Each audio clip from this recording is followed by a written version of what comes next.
Good morning, true crime friends. How y'all doing? Listen, I'm trying to train my dog to not bark when I'm recording a video. As a result, she wants to sit on my lap and say, good morning, Holly. Okay, look, so this is Miss Holly. Miss Holly, go over there. We have things to talk about. We need to talk about Wade Wilson trial day 2. Y'all, this trial has packed more into 2 days than most trials pack into a month. So much has happened. But look, don't forget to like this video and subscribe to the channel. The first thing we need to talk about, the most important thing we need to talk about in this trial is the bailiff who sits behind Mr. Wade Wilson. Wilson. There's this bailiff with a very expressive face who sits behind Mr. Wilson. And I had not noticed him, but somebody in the comments was like, did you check out the bailiff? And I was like, oh, I need to check out the bailiff. This bailiff has RSF, resting surprise face, y'all. Oh my God. He cannot help himself. He's like, every time something happens, his eyes bug out of his head. I am living for the bailiff. When they show Mr. Wilson and they don't show the bailiff, I'm like, y'all need to widen that camera angle because I need to see what Bailiff Surprise is talking about. What is he reacting to? Because I need to see every single thing about it. But look, also, day 2 of the trial, Mr. Wilson is wearing a dark suit. Oh, that's good. A dark tie and a white shirt. I was like, oh, he's dressed like a regular human being today and not like he's from the Dick Tracy line of suits. But it turns out that the suits I'm hearing are coming from his attorney. Oh, so the attorney is like, okay, we have this supply of suits from other cases we have lost. So when the dudes go off to jail, we just take their suits and we hang them in a closet. We do get them dry cleaned because it did look neatly pressed. And I'm like, okay, he looks good. Very, very nice criminal wear. I really appreciate it. And I think it's important that a criminal defendant look presentable and like a regular member of society when they go to court so that they are not prejudiced before the jury. Little downside with this particular defendant, he got tattoos on his whole face. Now listen, I'm not sure how well the jury can see his face. We here at home watching on the internet, because they have that very, very close-up camera, we can see his face real good. Maybe the jury is like, is he a person of color? Is he multicultural, multiracial? Because half his face is tattooed heavily and the other half is tattooed lightly. Maybe he's part of the tattoo community. I don't know if that's a discrete ethnic whatever group, but it's a little bit unsettling. But people can have tattoos, and honestly, the tattoos on his face are the least crazy part of this story. So I'm just like, okay, we gonna go with it. Mr. Person of Color, many colors, some colors that probably don't appear in nature, but okay, you and your tattoos can make you a person of color. Cool. So the state calls their first witness of day 2. Hang on. You know, I already talked my throat dry. Trial, it's going to be a morning. Anyway, so they call this police officer, and he's like, okay, I'm a canine cop. And I'm like, okay, cool. He uses his dog to help sniff out things fine. And he was like, so we saw some buzzards circling in the sky. And it occurred to me, why don't they use police buzzards? Because a buzzard will find a dead body real fast. I mean, maybe not other evidence. Also, can you train a buzzard? I don't know. Anyway, so they saw buzzards circling in the sky, and they're like, hey, you know what let's follow those buzzards, because them buzzards be knowing things. And so they followed where the buzzards were going, and then they found the second victim, who was unfortunately no longer on this mortal coil, and she was in an advanced state of decomposition. Ew. And they described what that meant. I will spare you of that, but I was like, oh, it's very, very bad. It could give you potentially nightmares. Bugs are involved. Child, it is a situation. So I was like, okay. And then the defense got up, and I was like, Mr. Defense Attorney, I am dying to know what questions you're going to ask this canine officer that could possibly help your client. And I was like, wait. Based on the questions that the defense attorney asked, I got an idea. Suddenly, I understand the defense. Now, look, does it look like the defense team is doing next to nothing? Yeah. Most of these witnesses, they don't even cross-examine. And when they ask questions, the questions are like, yes, he confessed to unaliving her, but was it particularly cruel? I think what they're trying to do is avoid the unalive penalty. And I'm like, right, because we know this dude did it, mostly because he has a murdery face. But aside from the murdery face, he confessed. over and over again, even though now he's like, it was not me. I don't know what you're talking about. So I'm like, okay, defense team, I see what you're doing. You trying to save his life? Good for you. That's a noble cause. Y'all fighting a winning battle, but we gonna see how it goes. So, the K9 / buzzard cop gets off the stand, and then another cop got up, and I was like, well, why do we already know what happened, but okay, we want all the people to come and give all the information so that this child has a very fair trial. So the next cop got up and he was like, I confronted him in the parking lot over at the Joe's Crab Shack. And I was like, really? Joe's? What did y'all get? Did you eat something? Did you go in? What did they have the summer menu out? What season was this? Oh, it was October. They had the fall menu. Okay, what is on the Joe's Crab Shack fall menu? My mind went immediately to crabs, to all the delicious things you could eat with crab. Turned out they never got out of the parking lot. Oh, I mean, it was morning. And crab for breakfast, give you a little bit of indigestion. But I still really wanted to know more about the Joe's Crab Shack. But I am food motivated, so maybe that's why. Anyway, this cop confronted him in the parking lot of the Joe's Crab Shack. And he's like, hey, sir, excuse me. Hey, hi, can you write down your, yeah, you fit the description of somebody who was over here beating a girl and pulling out her weave and stuff. And a deadly assault on a weave is a crime here in Florida. And so we're going to need to, you're not under arrest yet, but we just need you to stay right here so that we can question you and see if you got weave under your fingernails or something like that. There's tumbleweave and there's people over there collecting it, but we need to match the weave that's tumbling down the street with the weave that may or may not be under your fingernails or stuck to your clothes, because it can stick to your clothes, especially if you get that cheap stuff made at the Kankalon. And so Mr. Tattoo Face, Wade, was like, there has been no crime. There's no weave stuck under my fingernails, as he's frantically pulling the weave off his fingernails. I don't know that happened. I just made that part up, but it seems to me like something that would happen. So the cops were like, okay, but can you just stay right here? How about this? You turn off the car. We just gonna leave you alone. I just have a couple questions for you. And he's like, yeah. So he pushes the little button, rolls the window back up. Now the cops at this point don't even realize he's in a stolen car, because he's in a stolen car. He is already, unfortunately, unalived a lady. They don't even know that part. They just know he beat somebody up or is accused of potentially brutal assault on a nice young lady and her weave. So he's just like, turns the wheel and speeds out of the parking lot. But the police were like, at this point, when it's just assault on a weave, we can't really give chase because, it might be dangerous to the public. So we let him go.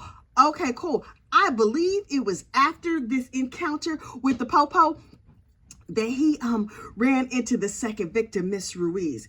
And I was just like, okay, this whole story is crazy. But the next person on the stand was the little snowbird lady. The snowbird lady. He broke into, Mr. Wade Wilson broke into this lady's house. This little snowbird lady, now listen, she has a house down there in Florida. She also lives in Ohio. And she's like, yes, we left for Ohio that morning and the house was neat as a pin. We put everything away. Everything was fine. Oh, hang on.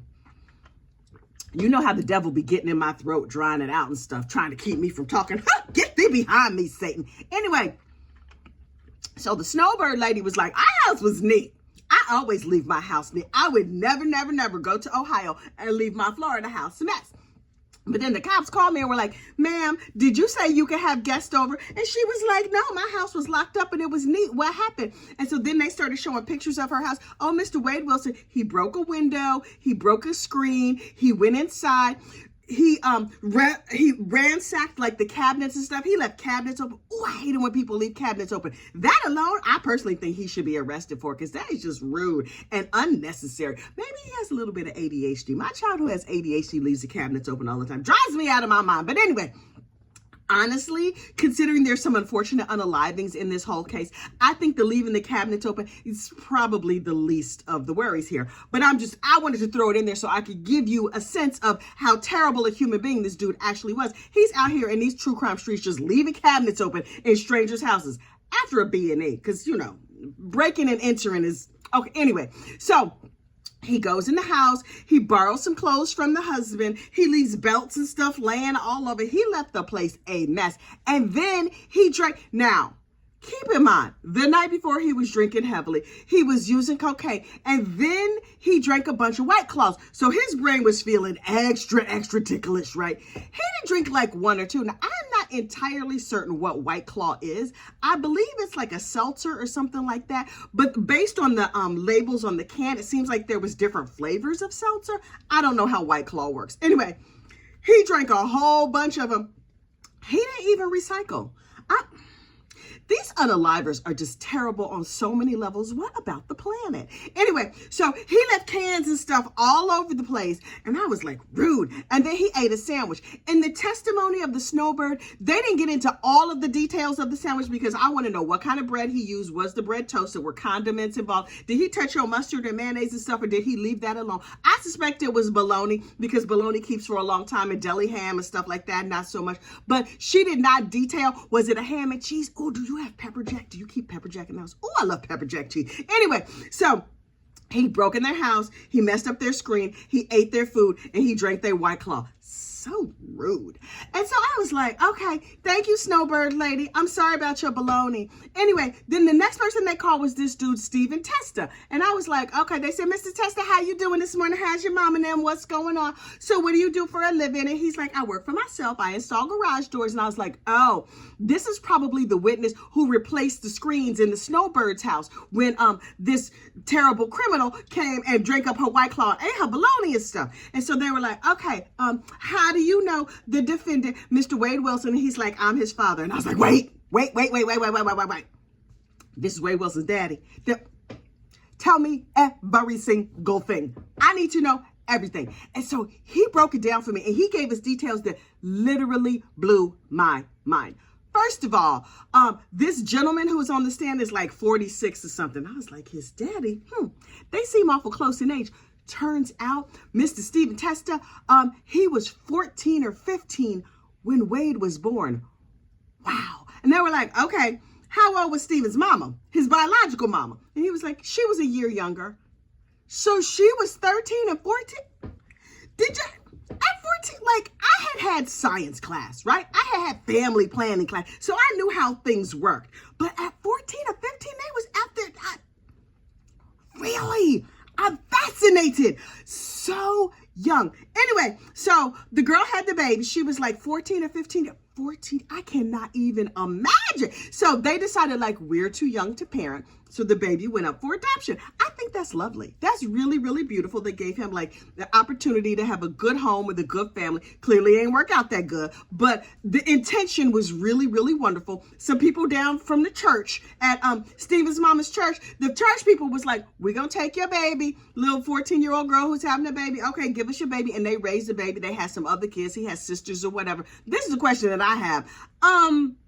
Where's his siblings? Where's his adoptive family? Where's his mom and daddy and them? His adoptive mom and daddy. That's still his mom and daddy. People want to put adopted in front of it. I'm just doing it for clarity. That's still your family. These people adopted you and raised you up. Let me tell you something. From way, way back, you will never, never, never convince me that this is the first little sign of trouble they had with Mr. Wade. Wade been causing trouble for a long time. I'm telling you, it was some missing kittens and birds and some mysteriously dead squirrels in that neighborhood he was growing up. You will never, never, never convince me. Also, it's clear that his family is not really standing by him because I don't see them in court. I mean, maybe they're like in a disguise or something, but I don't see them. I don't see any people of color, meaning people of brightly colored because half their face is tattooed, or anybody who looks like they might be related to him. But okay, but here's the thing. Wade Wilson was periodically in touch with his father. And I'm like, okay, fine. That's nice if y'all can have a relationship. But Wade was super transactional. He would mostly call his daddy when he needed something. Hey, daddy, I need money because, you know, this hooker and blow is not going to buy itself. So I'm going to need your help. So the daddy would periodically and from time to time send him a little bit of cash. But then when Wade got in big trouble, he called his daddy and he fully confessed to his father. He gave his father all of the details of this crime. And apparently the daddy put it on speakerphone so the stepmom could hear. And the stepmom was like, oh, baby, yep. I told you that boy was trouble. I've been telling you since forever, ever, you need to leave him alone. The wife was like, a detective called earlier in the day looking for him. So you keep the boy, you keep Crazy Pants on speakerphone. I'm over here, I'm gonna text the detective and just give him the updates. So the stepmama was giving all the details to the popo, and the daddy, Steven, was keeping Wade talking. And I was like, tell us every single thing. So apparently Wade was clearly in an altered state of reality. His brain was real ticklish. And he was giving all the details. What he told his daddy was he picked a girl up at the bar and they got to know each other. Okay, y'all know what I mean. In the biblical sense, they got to know each other. And he was like, then I went back to her place and she fell asleep and I jumped on her and hugged her real tight around her neck until she was not breathing anymore. Now, was there a reason why he did that? No, it is unclear. Also, based on the autopsy, it's clear he beat her up or whatever. And then he waited a while. Really? You're just gonna hang out there with an unalived body. I mean, maybe he was tired. Doesn't cocaine give you energy? I don't know how cocaine works. Anyway, so he was like, okay, I know what I'm gonna do. The car that I came here in is a stick shift and I can't drive a stick shift. So what I'm gonna do is I'm gonna wrap her up and I'm gonna put her in the trunk of her own car. And he wrapped her up and tied her up like a burrito. And then he couldn't lift her because he waited too long. And rigor mortis had set in. Okay, wait.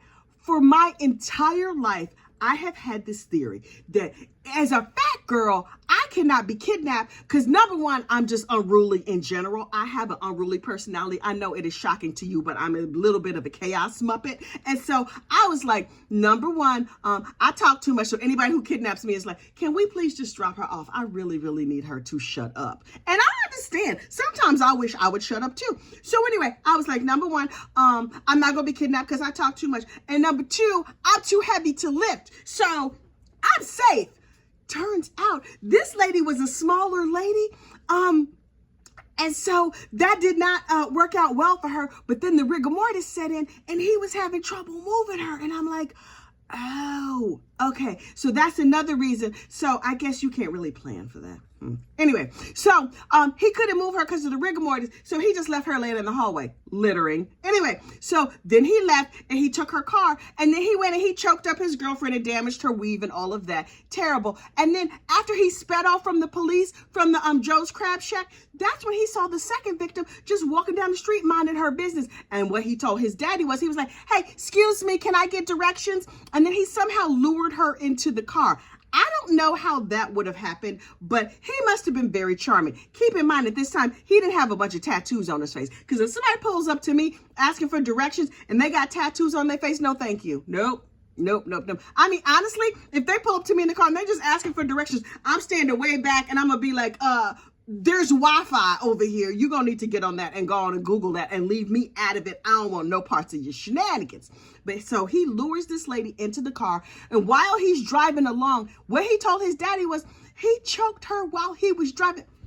That is dangerous. Number one, you're not supposed to choke people. Now listen, if there are laws against driving and talking on the phone and driving and texting, that is a distracted driving charge. Now, also, in case you're unclear, you should not, unfortunately, unalive anybody anywhere at any time. Just a pro tip from me to you. But choking while driving clearly is a defense. You have to be distracted when you're doing that. And that, friends, is a ticket. Listen, if the state of Florida is charging this man for petty theft and breaking and entering, they're charging him with a baloney charge. The fact that he broke in that lady's house, that snowbird's house, and took her bologna sandwich, they included that in the charges. Honest to God, from the bottom of my heart, I'm surprised they are not also charging him with distracted driving because he was choking while driving. He told his daddy as much. But I'm like, okay, fine. They might throw that in there as a lesser included because the state of Florida, I see y'all. Y'all petty rubble. I'm loving it. Anyway, so then he was like, his daddy was like, okay, so where are you at? I'm going to send an Uber and get you a plane ticket. And so he was like, okay, daddy, I'm at 123 Main Street, wherever he was. And the daddy was like, okay. Meanwhile, stepmama was like, dear police, he's at 123 Main Street. Go pick his behind up. And then the police went and picked him up and his daddy was like, go outside. You're going to jail, son. We're going to help you out. They really are not. But we're going to help you out. Go outside. And he went outside and he got arrested. And then the police took him in, and then they were like, okay, Mr. Dwayne Wilson, let's sit down and have a little chitty chat with you. And he was like, okay, you know I love to talk. Let's talk. And then on the body cam video, they recorded him giving a full and complete confession. The little problem is that I don't know where they recorded this video. I could not hear a word of it. I was over there with the recovery addict watching it, and I was like, what? Huh? I could not hear a thing. Now listen, I watched it again on replay. I watched it on 2x. I watched it at 0.5. No matter what speed I played it on, honestly, to me, it sounded like somebody dropped a marble in the bottom of a can and just swished it around. I don't know what they said, but ultimately, he gave a full and complete confession. Okay, sir, you have confessed to the police on video. Could we hear it? Absolutely not. But did your defense attorney cross-examine the police who recorded you? Absolutely, they did not. And so I was like, okay, so we just gonna take that cop's word for it that he gave a full and complete confession. Fine. I'm very comfortable. I don't even think this jury has to go back to the jury room. They could probably make this decision just sitting right there in the box. But, you know, protocol and procedure. And then the state stands up and it's like, this state rests. And I'm like, okay, well, y'all have just dumped a boatload of evidence that this dude did the thing. Now, the defense team has already indicated that they are going to have one witness, and that is Wade Wilson. And I was like, I am here for this testimony. I want to hear everything. And so then he was like, I think I need to talk to my lawyer some. And so he went and talked to his lawyers and came back and he was like, I don't got nothing to say. Sir, that's probably the first smart thing you've said in this entire trial. The first smart thing you've done through this entire process. Shut up. And so he commits to shutting up. And so the defense team did what they traditionally do. They stood up and they requested a directed verdict. I've never seen a directed verdict like this in my life. He stands up. He was like, Your Honor, the defense team claims that they didn't have enough evidence. Yes, they gave us 2 full days of witnesses telling us every single thing that happened. And I can't think of anything that they got wrong or anything they've done wrong. But please, can you not fine for my client? He didn't even sound convinced himself. And I was like, okay. And the state was like, and then the state stands up and was like, Your Honor, really? Sir, were you here for the trial? I mean, that's not exactly what they said, but in judicial language, they was like, child, please. And so the judge was like, right. No. Don't worry, defense. I got you. The judge was like, yeah, it's going to be a no for me, dog. So, yeah, we're going to go on to the reading the jury instructions and whatever. And then that was it for the day. And I was like, oh my God. Okay. So now it's just, they're going to read the jury directions and then the jury is going to deliberate. So I fully expect day 3 of deliberations to be, day 3 of trial will be closing statements. P.S. The defense did not have an opening statement. Are they also going to have a closing statement? They had nothing to say to start with. We on behalf of Mr. Wade Williams would like to say, oops.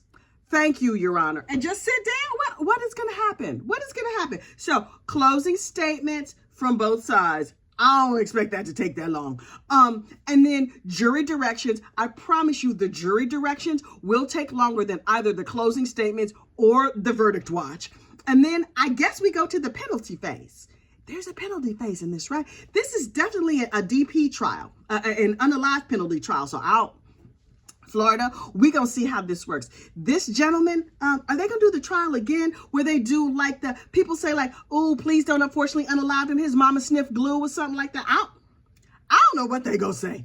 I'm gonna be right here. I'm gonna be watching. I'm gonna be waiting. Also, I might be lurking in the comments over there on Recovery Addict. Hey, Recovery Addict. Good morning, boo. I love me some Recovery Addict. That little Scott, he's adorable. I love him. Anyway, so I will be following this trial over on the live stream for my friend Recovery Addict. Until then, I'm going to see y'all tomorrow. Have a great, safe day. Bye.